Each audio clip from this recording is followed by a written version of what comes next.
Thank you. Okay, so Ndidi, I was saying that all the amazing things you do, can you tell us a bit about your story? How did you get into all these things? A writer, an environmental activist, a child's rights activist, a promoter of a mother tongue, education consultant, all of these amazing things. How did you get into all of this? Okay, first of all, my journey into writing began in 2006 when I wrote my first book, a picture book. I will always eat my food. And the reason behind that book was my first daughter then, she was so picky about food. She didn't like to eat. She hated, she could rather play. And, she doesn't eat. So it got me thinking. And I know that other mothers might be in the same situation. So I decided to write a story with the team.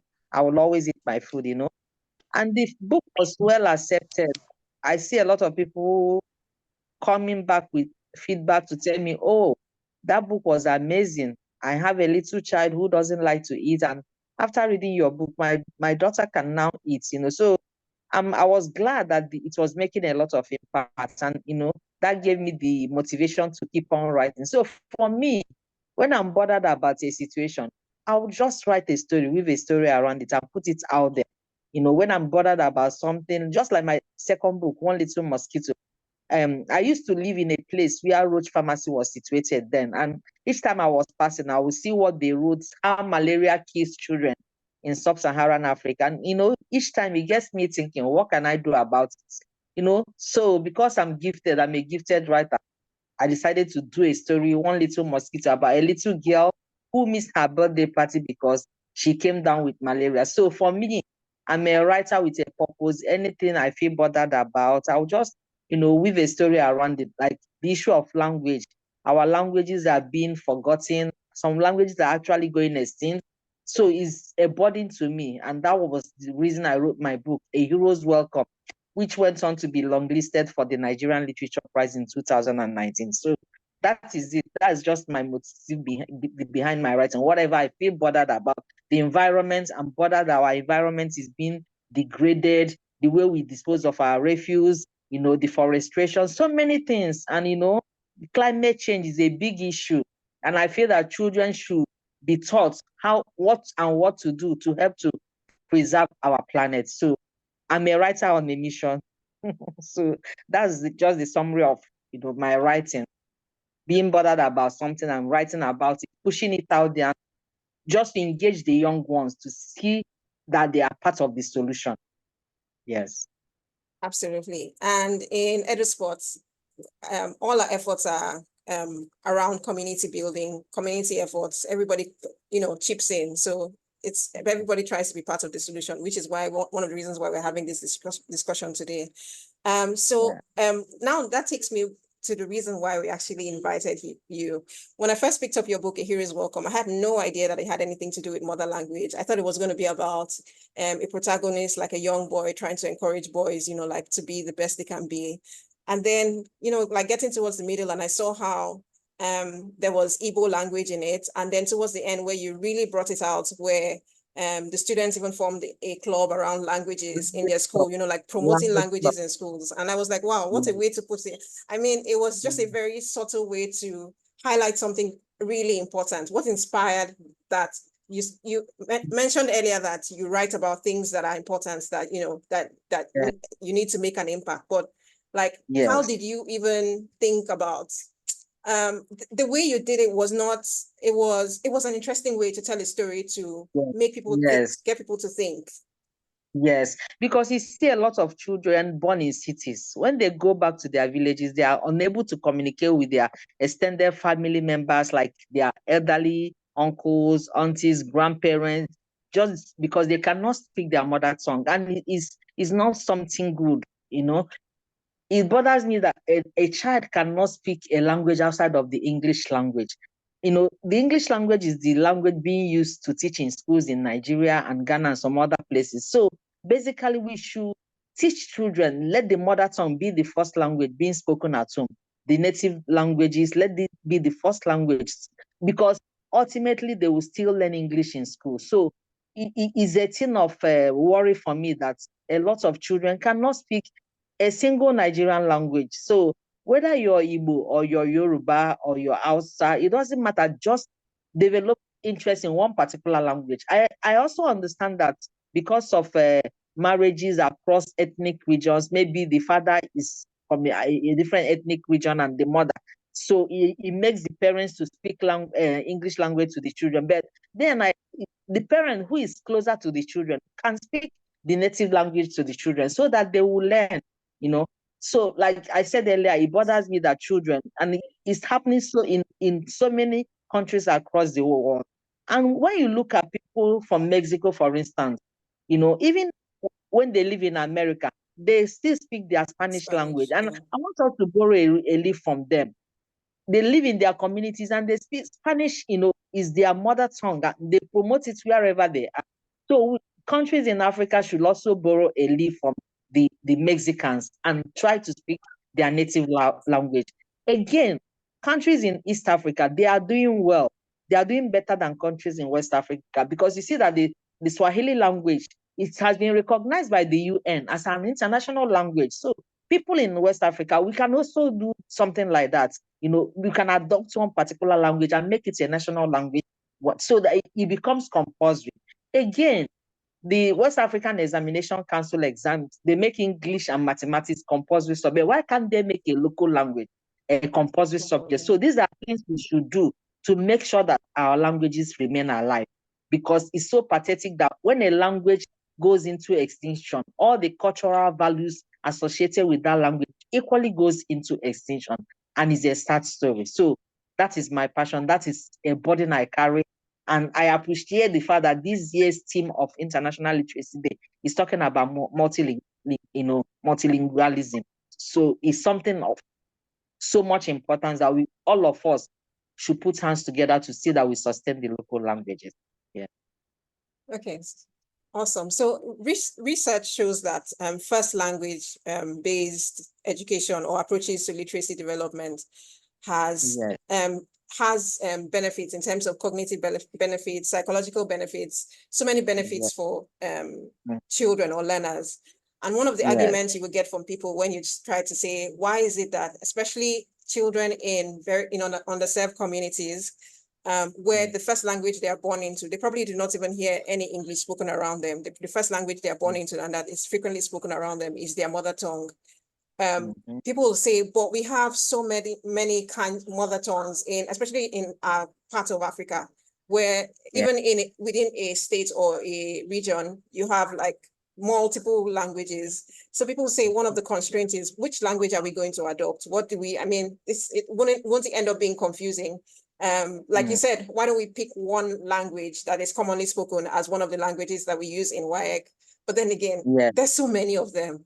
So the constraints, I'm just thinking. Yeah, I know there are constraints. Another alternative is to make sure the region where a child finds himself or herself, for instance, your Igbo or your Igala living in Lagos, Yoruba language could be adopted and be made a compulsory subject in that area. And maybe you're a Yoruba person, you live in Kano, then compulsorily you should adopt Hausa language. And yes, so in that way, there is equity, so to say. There is equity. If I find myself in Benue State, for instance, or I find myself in Cross River State, for instance, then EFIC should be adopted, in a school for every child living in Calabar, should adopt EFIC language. So in that way, there is equity. In that way, and teachers should also be trained and given incentives. Teachers of local languages should be trained and given incentives so that they will be motivated.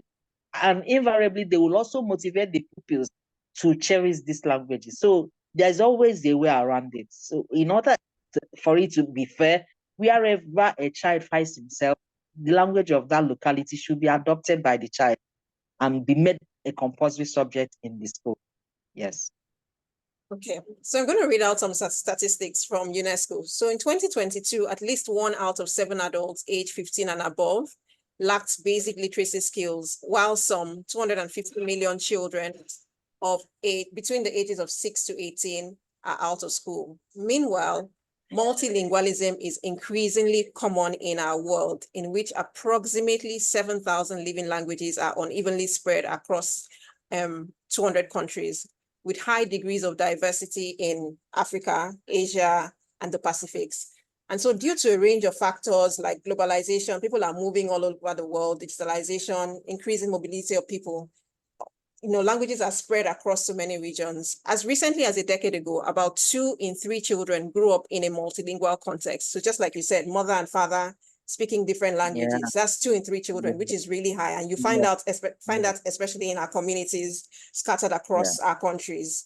And in 2022, the number of refugees, many of whom may need to master a host country's language, reached 35 million, an increase of 8 million from 2021. So that means that children are growing up in regions where, say they have moved to another city, maybe because of unrest in a particular city or community where they were originally born, and they have to adopt the language of the host country. In Africa, 8 in 10 children learn in a language that is different from 8 in 10 children learn in a language that is different from their first language. And the prospects of learning in one's first language appear even slimmer for the youth and adults who may often be outside of the formal education system. This not only hinders the acquisition of basic literacy skills, but also undermines linguistic and cultural diversity. Because again, there's so much diversity if we are all adopting learning in our own languages. And, it's just, so now we're going to talk about the benefits of multilingual education for learners. And one of the things that I hear often discussed is the cognitive benefits. Like if a child is learning in the language that they are first introduced to, it has multiple benefits in terms of they're able to think creatively. They're not trying to decipher what you're trying to say or what you actually mean in this language that they, was put on them. They are more creative. They're critical thinkers basically, because this is what they've always known, so I just wanted to speak to that. Yeah, children learning multiple languages, it actually helps them to do well, even in other subjects in school. Yes. And it makes them confident people. The joy, the fulfillment that you are a multilingual child, you can understand multiple languages. It makes the child very confident. It makes them, like I said, to be able to do better, because when a child is already well developed in another language, the ability to, equally grasp another language is stronger. So it makes them more confident. It makes them better learners. And children can adapt to up to 3 languages at the same time. And the earlier they are exposed to these languages, the better, because their brain are more open to receive. So I think it's very, very important that we introduce children to multiple languages early enough. It will help them. It will make them to be much more balanced in their overall grades, even in other languages. Yeah. And we can do this thing by, simple things, tuning into local radio stations, learning songs in other languages, poetry, spoken words, conversations, a lot of things, read aloud program. There are so many things you can, positively engage children that will help them to acquire those languages, faster. Yes. Okay. So I'm going to bring in, so we have amazing Ghanaians here. So this is a diversity. This is a diverse room. So we have Ghanaians, we have Nigerians, and probably other nationalities. And I know that I visited Ghana a couple of times, and I know that I'm not sure, 100% sure, but I don't think English is the only language that's officially spoken in Ghana. So I don't know if anyone wants to chip in. I've heard other languages spoken in the classrooms, at least in the videos I've seen on our feeds sent in by volunteers, our catalysts. I see other languages like as used for instructions in the classes, and you don't find that in Nigeria. So I just wonder if any Ghanaian could chip in. Is there an official language? Are there multiple official languages in Ghana? And if there are multiple languages, do they instruct children in these languages in the classrooms, in communities? Well, Farida, I think Ghana has struggled with this too. So generally there are over 40 something languages. I think on record, that's about 46 languages spoken in Ghana. And at a point, the country had not decided which of the language should be the national language, if for want of a better word. And so our funders at the point decided that English will be the primary language of instruction, of government business, of everything. But then there are 9 selected out of the 46. 9 has been selected for use in the various schools, at least for the basic level. So depending on where you come from in Ghana, there is a dominant language out of the 9 that you can learn. I don't know if I make sense. So 46 reduced to 9 popular ones. That's at least if you were born outside those 9, you must know at least one of those 9. So that is the basis for which subject was introduced in our national curriculum for basic schools that we call Ghanaian language. But the type of Ghanaian language you choose is based on the 9, and it depends on where you come from in Ghana. Which is amazing. Ndidi, do you want to speak about our own context in Nigeria? Yeah, okay. I think it will be difficult for us in Nigeria because we have up to 400 languages in Nigeria. Yeah. So, I know at a point we decided to make Hausa, Yoruba, and Igbo the major languages. And we even adopted a slogan, Wazobia, one meaning come in Yoruba, Zo mana in Hausa, and Bia in Igbo, But I think that policy was abandoned at a point in time. So even now, I'm sure the millennium children, they don't even know that such a policy ever existed. So, we can go back to that. Our, stakeholders in education, these are things that we should talk about, But if it's difficult to do that, like I said earlier on, let every child learn the local language, in the states or in the locality where the child is. And we can also, storytelling section, we can even invite elderly people to, maybe once in a week, cultural education comes, we have story, folk tales, and all of that, So that the important thing for me as a person, the important thing is for every Nigerian child to master a particular language. It doesn't matter what the language is, but let it be that every Nigerian child speaks at least one Nigerian language, So it might be difficult for us to adopt the approach of making 1 or 2 languages the official language, but, because we have so many. But the important thing is for every child in Nigeria to be able to speak one local language, especially the language of the place where the child lives. Yes. Okay, so I think just like how the Ghanaians have picked, like Kennedy said, 9 languages. I think even if we say, okay, English and then 3 major languages, I think that goes a long way to make a difference. So now on to cultural awareness. I mean, if we are promoting education in a multilingual context, you would find things like empathy, tolerance, understanding of diverse cultures. Because, for instance, if I was born in the South and I live in the North and I have to learn the language in the North, I automatically will be interested in the cultures in the North, and so it promotes empathy and understanding, tolerance, basically. Another reason why, okay, go you ahead, have something to say? Go ahead. Okay, another reason why I said that it might be difficult for us to, adopt maybe one language. Do we even have enough teachers? We're actually going to discuss teachers. Yes, do we have enough teachers in this language? That's why for me, it's important for mastery of the language of the locality. Yes, because like you rightly said, it will make for proper bonding. When you master a language, ultimately you're also involved in the culture of a place. You'll be able to understand the people more. It promotes love, it promotes unity. So, it will also promote religious tolerance. So for me, because of the nature of our country, I think it's better for every child to master the language, the culture, the tradition of wherever. If you're in Ishekiri, for instance, master their languages and their culture, and you get to understand the Ishekiri people better. And overall, it will foster peace and unity, better understanding, more love for one another.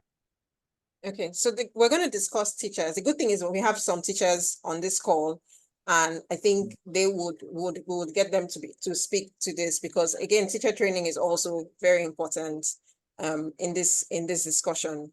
And I also think that for career opportunities, so for instance, if children are educated in their mother tongue or in in multiple languages, basically they have the benefits to be they're privileged to be educated in multiple languages. I think that career-wise, it gives them more options, because when you're trying to choose a career, or when you get to the point where you have to start working, or you're going into the workforce, you're probably going to find yourself in a different region from where you originally grew up in. And if you have the language skills and you appreciate the culture of the other communities, it gives you that edge to be able to fit into the community where you happen to find yourself in because of career. So we're going to talk about challenges now, constraints for adopting multilingual education. One of the arguments, or a discussion I've heard a lot is, for instance, I would use the Nigerian context, for instance. We have a lot of refugee camps in the north. And imagine these are children who have been out of school for a very long time. And then you want to start introducing them into giving them basic education. Imagine that you go and they probably have never come in contact with anything English. And then you go into these camps and you're instructing them in English. First of all, in terms of interest, you're probably going to lose a lot of the children. And then this struggle to even understand, if they're first trying to learn a language before even learning the skills that you're trying to teach them in that language, which is like a huge barrier. So we'll talk about the challenges now. I think first of all, let's look at curriculum development, and that's where I'm going to bring in teachers or our volunteers who are here, because they are trained teachers in the communities. How can we ensure that multilingual education in our curriculum is inclusive, is working, is effective? Which is, I don't know if there's any volunteers who wants to speak to that. We have people from diverse nationalities here, I believe, but it will be good to hear the Ghanaian context.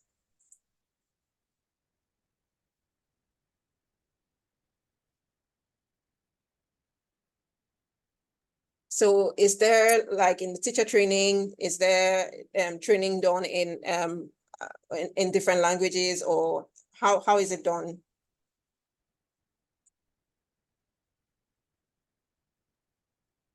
Well, Farida, I mean, I've not been to the Ghanaian teacher training college, right? Yeah. But then I know that there's a big discussion on translanguaging as a strategy.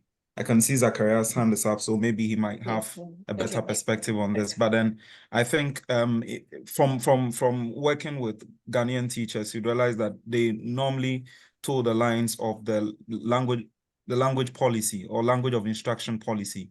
And so at the basic level, we are asked to use the first language up to primary 3.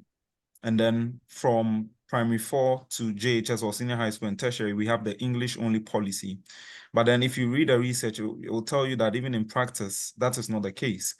Because then even at the English only, at the point where we are supposed to have a strict English only policy, you would find teachers still using the first language, right? So, and that's because the teachers themselves do agree that the local language that is being used has the potency to get the learners to really understand and grasp the content as compared to when English is being used.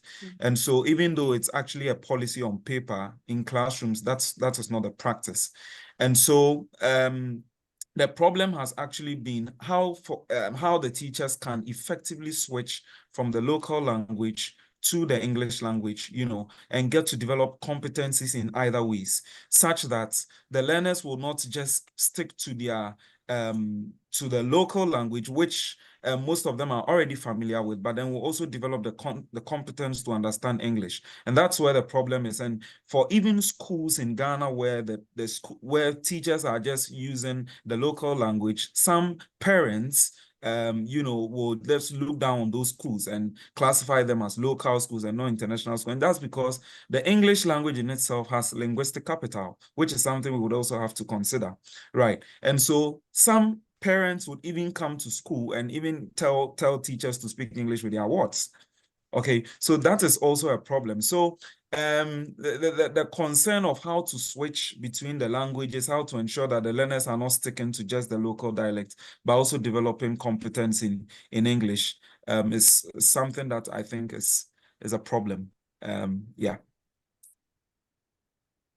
Thank you, Lawrence. Zachariah. Thank you very much, Farida. Good evening to Good you evening. and to everybody.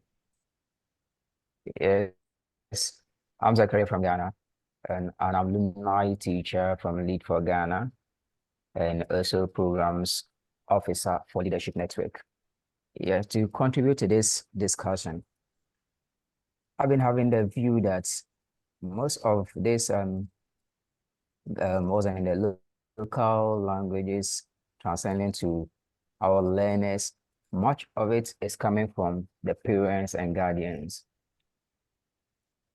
In a sense that like most people here in Ghana, because I know from the training that we got from the curriculum, the new curriculum is that we have to blend the local dialogue to that of English for easy understanding the subject that we are teaching in the classroom for the students or learners to grab it. But you realize that in as much as we are making effort to align with this local dialogue or local languages, some parents are finding it challenging because they don't see the effectiveness of their word speaking English. And then we also assume that someone speaking fluent English is intelligent. That is the most, conception that we are all carrying out. But the important thing is to thinking outside the box, letting the person develop the ability to think of themselves. So you see that these parents are sending their words to private schools, basically for them to, master the English language. And at the end of the day, the cycle continues. I don't know if you get me. Yeah. So it got to a point that like some of us to try to speak to, when we talk to our kids or to our walls in the house, we normally stick to the English. Because we want them to be, I didn't know how we want to do it. We feel so inferior with our language or conversing our language with our kids at home. We feel so inferior. When we do that, you feel like it's like you are not even improvising. I don't even see how this thing has even gotten into us anyway. So it's a big challenge. And it's not only in the educational system or in the classroom that we can leverage that, that call. We have to talk to parents. They have to start speaking the local dialogue with their words. It's very important. But speaking of English, someone like me, I attended all the name Arabic school from my elementary to GHS and NHS. I couldn't even construct a very good, I couldn't speak confidently. I couldn't speak in classroom because in the house is, the local dialogue that you are putting across and other stuff. But the understanding of what the things that you need in the classroom, you must get it. That's the basic thing. You must understand what they are putting in the classroom so that you can also freely not rely on anybody. That you can also think within yourself to come up with also innovative ideas of what you are doing. You see the point? Yeah. But you come to a classroom, you see the teachers struggling to speak with English, in which if you can, leave the local dialogue, if you can, rely on the local dialogue, the students will get to understand. The students themselves too are finding it challenging in speaking the local dialogue because they are finding challenging in thinking the local dialect, and they're also finding challenging in writing the English language as well. We want to learn, but then we need to understand that the English comes when we put the learning. But when we come to the house, we need to, stick to the local dialect speaking in the house. So in a nutshell, what I'm trying to put across is that we shouldn't put all effort in the, in the classroom.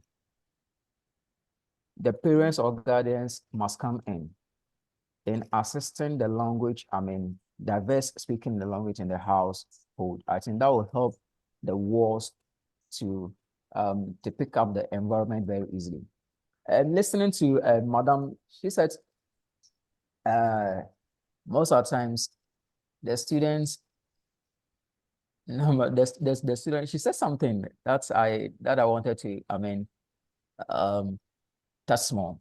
Okay. It said like when people are in the city, because they are living in the city, when they come back to the village, they find it challenging to even interact with, their grandparents. And all this boils down to the parents. You see, all this boils down to the parents. I live in Accra here, and you see that anything that we are doing is English. Is that English or English?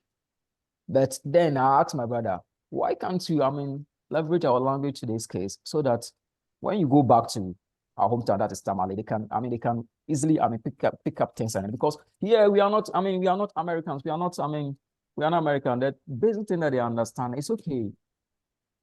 So we have forced ourselves to put measures on that. So I told them, look, Nampari, if I see you speaking English again, I'll beat you. If you speak English, I won't mind you in the house. If it's the whole word that you bring to me, then I can explain it better and explain the language to you. You understand. But if you come to me at home and then you are speaking English, I won't mind you. Speak the local dialogue. Let's continue with our local dialogue. When we go to the classroom, then we'll continue with English and then blend it for the understanding. So I think parents must come in here to leverage the local dialogue so that walls can get along as well. Thank you. Interesting. Thank you, Zachariah. Kennedy, your hand is up.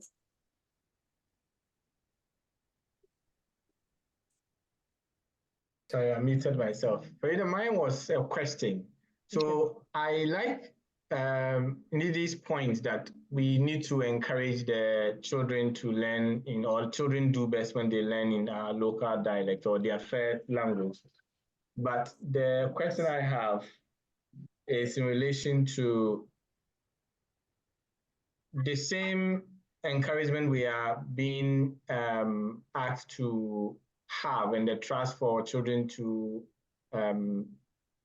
use the local dialect. In Ghana, we have the government of Ghana saying that in my time, when I was in basic school, it was compulsory for you to choose one of the 9 local languages and study with it until at least you graduate from the JHS 3, okay, or junior high school.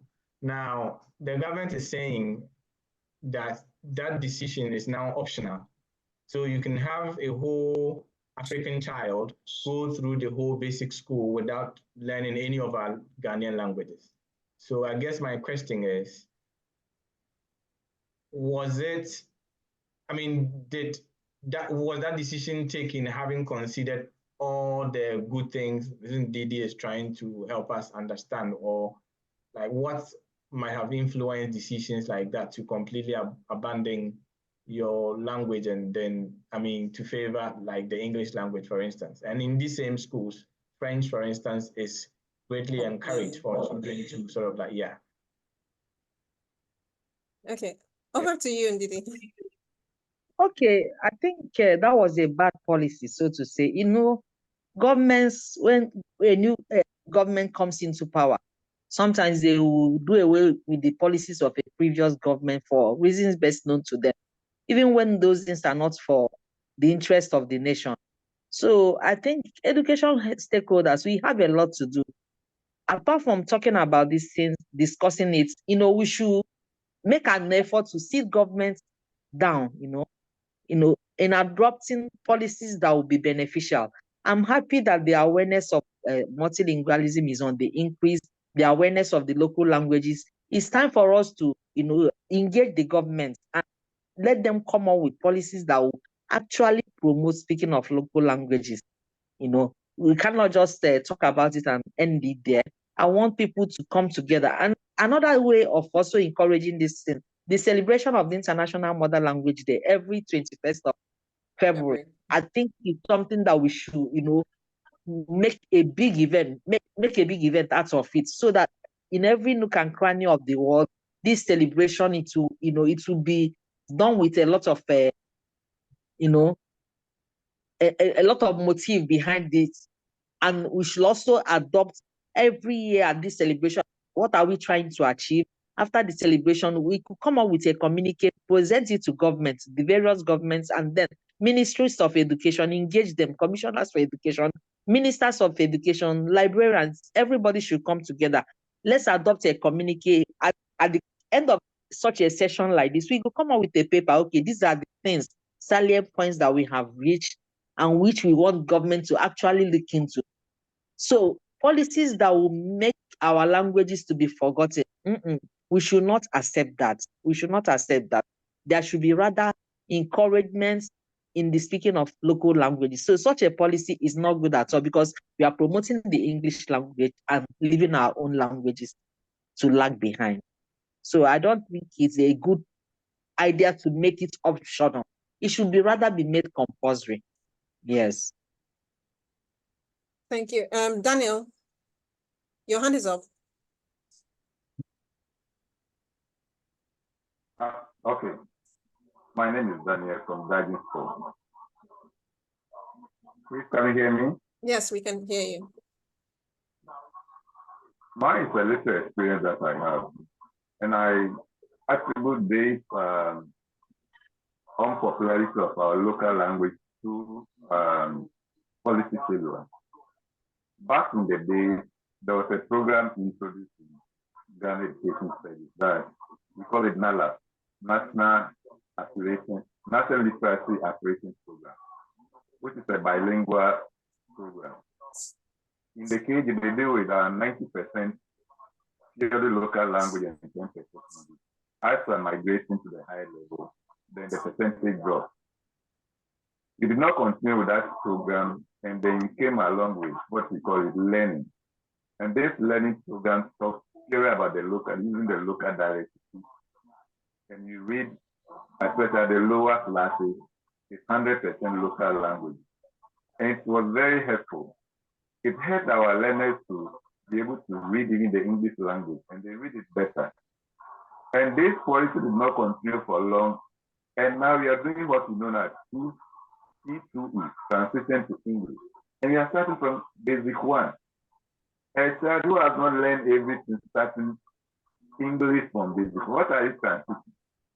Because we are supposed to continue the NALA, that's the learning program, where these learners who started with the local language will be transitioning to the English language, maybe in basic 4 or basic 5. But now we are starting from basic 1. My language, for instance, Nzuma language, is losing because gradually there's no training college or university who is offering the Nzuma language as support. Because you don't have the expertise at the colleges. Why? Because people who are interested in learning the language are not being sponsored. And sometimes when they go and learn the language or study the language at the universities or the colleges, when they will not practice it. Because our culture, the school culture, is not permitting them to practice. In the Ghanaian perspective, the villages, for instance, everybody wants his or her child to speak English. So our government schools are collapsing. We are competing with the private schools. You can see some private schools who don't have even infrastructure. They have huge numbers because they speak English. But my understanding for literacy is that you must be able to understand and communicate effectively. These learners who are learning English language, they just speak for it, but they don't understand. Even if they read comprehension questions, they cannot, comprehension passage, they cannot answer the questions. So all are you doing? This is a stakeholder, we are stakeholders, must come together to make sure that our local dialects are being promoted. Thank you very much. Thank you, Daniel. So, for instance, for me, this discussion is actually very important because I grew up in a home where both my parents spoke, they're from the same state, but they speak two different languages. So I was raised with English and I can't speak any other language apart from English. So now that I've grown up, I've seen the importance of languages and I want to learn a language. And I've gone to, what's this app again that we use to learn languages? Duolingo? Duolingo, exactly. And my local language is not there. There's French, there's German, there's all sorts of international languages. So digitization now, for instance, we are not finding our own local languages on this app. So how, in terms of resources, even our textbooks, if we want to even promote local multilingualism in our schools, at least to make these other languages which are seemingly inferior to promote them. We're not finding resources in these languages. We're not finding books in these languages. We're not finding these languages on these apps like Duolingo. What's the way forward? What do we do? Okay, well, we have the human resources. We have the people, we have elders, we have our parents, we have our grandparents. These are the human resources that we can make use of. If the resources are not out there in the internet, we have the human beings who are the custodians of these languages, and we can, go to them to help. But then, like I keep on hammering, the government really needs to give incentives to teachers of local languages. And, teachers of local language should be given encouragement so that when other people see the incentive, they will be, they will be tempted, they will have that desire to, make it their choice of course in the universities, for instance, to maybe study Shekiri or study one of those local language. They could even be given scholarship. If we really want to revive these things, a lot of help needs to come from the government angle. It could offer them scholarship. Okay, if you want to study a local language up to university level, it could offer scholarship, and then this is an incentive, is enough encouragement to make people, because by the time we have the current generation dying out, maybe people born in the 70s, people born in the 60s, and maybe by the time they pass on, you might be surprised to see that the language, people speaking that language, they keep on dropping. And that is how a language goes into extinction. When you no longer find anybody speaking that language, automatically the language dies. And we cannot afford to allow our languages to keep dying. So for now, if you don't have those things on the internet to help us learn our local language, the human beings that we have, let us engage them. Let us utilize them to the best of our abilities. When the desire is there, there will always be a way out. Yeah. Awesome. So if we're going to write a communique to the government, one of the things we've talked about here is policies. Our policies need to promote local languages and multilingualism. Incentives also very important, because others need to see, it might encourage others to want, or other teachers to want to get involved, or even people, even not necessarily teachers, to also want to get involved and be part of, what's going on in terms of multilingualism. And then also our teacher trainings as well. Are we including the importance of languages in these trainings that we're giving to teachers, such that they can also transfer it to the children? But I also think, again, that is, how do we get Duolingo and people, to recognize our own languages as well? Do we build our own apps? Do we? Because Exactly. in our sports, we actually have tabs. We have like EduSpots tablets that we use. But these, I'm sure all these tablets are in English, Lawrence Kennedy. Absolutely, Farida. Exactly. Absolutely. So they are all in English. So how are we going to be building our own apps, our own tablets, putting the local languages of the community where the sports is, those kind of things? I think we should do that. We should build our own apps. We should do that. It's very important. Okay. Yeah. Interesting. Thank you. Especially, I've loved hearing the Ghana. I also think if from my own perspective, and having interacted with my Ghanaian colleagues and visiting Ghana, I think that Ghana is doing quite a great job, because I hear my colleagues speaking multiple, as in not just English now. I hear speaking another language, a Ghanaian language, and I'm like, I have no idea how to speak any other language. I think that's amazing. Yes, and I think also, for instance, what I do wherever I visit, I try to pick. I've been to Ghana so many times, and at least I know the Afaba, the general language for welcome. There was a time I went on a training program in Zaria, and I made the conscious effort to learn Hausa, and I can speak Zokachi Abunchi, just come and eat. So wherever you find yourself, try and pick, even if it's the greetings of that locality, so it will also help you to understand people more and bond more with them. And it's a thing of joy, really. The ability to speak several languages is a thing of joy, So we should actually make our love for these languages active by trying to learn. Wherever we go, try and pick their languages and learn them, memorize them, and speak them. Okay, so the last point I'm going to discuss on is Teach for Ghana. So Teach for Ghana is a program where, correct me if I'm wrong, but we have teachers going into different communities to make an impact in education in the communities. So I imagine that I'm a Teach for Ghana. I sign up to be a Teach for Ghana fellow. I believe it's fellow. In Nigeria, we call them Teach for Nigeria fellows. And I go into a community, in a remote community in Ghana, where English is not commonly spoken. What would be your first approach to you step into the classroom and it's a different language from what you grew up with? It's not even your local language. Is there measures put in place for you to be able to communicate with the people in the community, the learners, for Teach for Ghana fellows who are here? How do you tackle? Have you ever experienced such? And I just want some practical examples of how you've had to do that, handle that.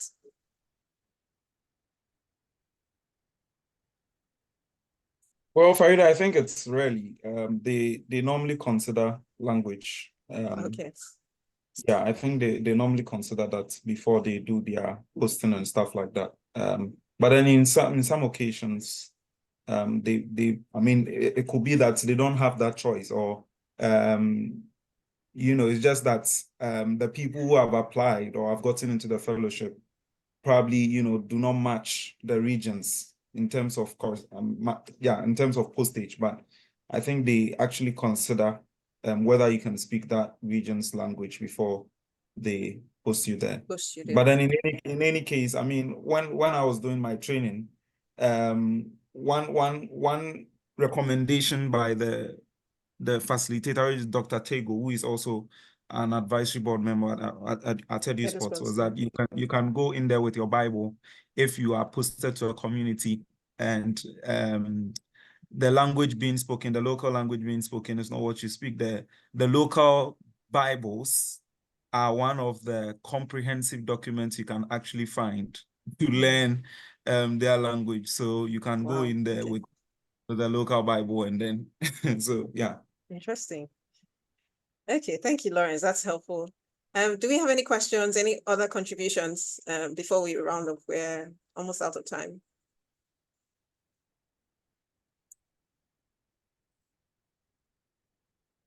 Daniel, your hand is still up. Do you want to say something else?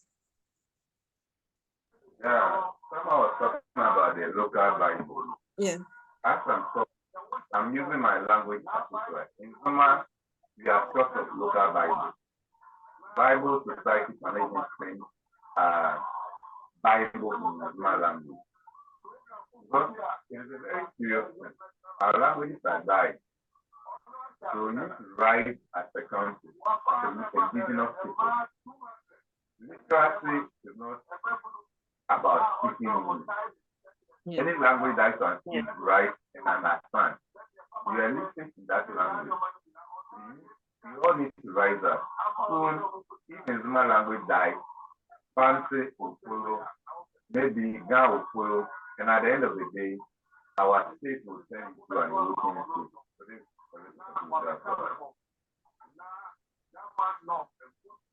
Wow, this is serious. We have to write that communicate to the government, Ndidi. We Do we have have to. We have. do we have any other questions or I contributions? think I'll add to the comment. I mean, Daniel's point. The Yeah. problem has been that some of the languages are dialects, Oh yeah. right? Yeah. And some are standard languages. So, for example, in Ghana, the I don't want to say, I don't know whether the Nzima is a dialect of the Tree or the Kuyapen. I don't know, but okay, I think Kennedy is objecting to that. But yeah, I think the point is that for some of the languages, they are dialects, and that's actually, so you see the similarities when they are speaking, right? So you might find traces of, if someone speaks Ekuapem and you speak Tree, you are likely to understand the person who speaks Ekuapem or Fanti, because those are like dialects. Yeah. So and that's where sometimes there's also another confusion there about all this. Yeah. Okay. Thank you, Lawrence. Kennedy, did you want to say something? No, I think he clarified in the end. That's the point. So I agree that some of the languages are dialects, so they are found. So there's a major ethnic group, and then within the ethnic group, there are like sub ethnic groups. So for instance, the Akans in Ghana will have about 20 out of the 46 languages I was talking about. So if somebody speaks Fanti, somebody speaks Chi, Ekuapem, all of them, they are categorized under like one big ethnic group, so then it makes sense for them to choose the dominant out of that big bulk that they call their accounts, and then they use that representation. And so in that regard, that is fine. However, there's also this twist. I mean, talking about politics and how those decisions are made as to which of the languages should take priority over the other.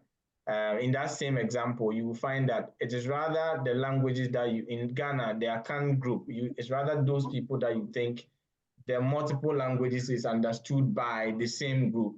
They rather fought for their language to be represented as a national language. So Fanti, for instance, is one of the 9.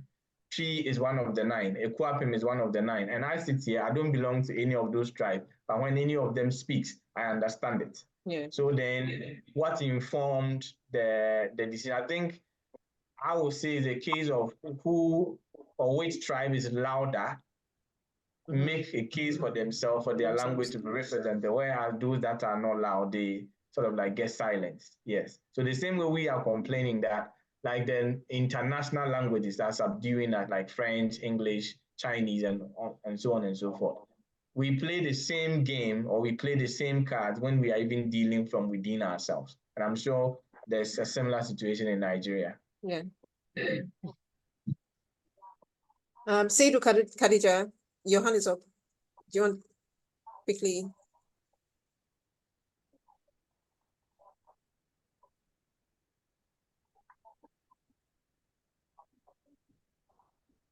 So, Ndidi, did you have any last words for us based on the contributions and the discussion so far? Yes, my last word is that everyone should, be actively involved in the promotion of these languages. We shouldn't just end it here. We shouldn't just end it in Zoom meetings and all of that. We should be actively involved in that by even making sure that the local languages are spoken in our homes. That's the first place for us to start. And then making sure our government come up with policies that will promote our local languages. So that's my last word. Yeah. Thank you. Thank you very much, Ndidi. So there's still, okay, we're going to just take one last hand. Zachariah. And then we'll go to announcements. Yes. Quickly. All right. Thank you so much. So I would like to say that I think it's high time that I didn't know whether Africans can have, their local dialect to be their national language. I've been thinking, I think if we can adapt one language as a country to be our national language, it will help. It will help, in making strive for, in our offices, in our schools and other stuff.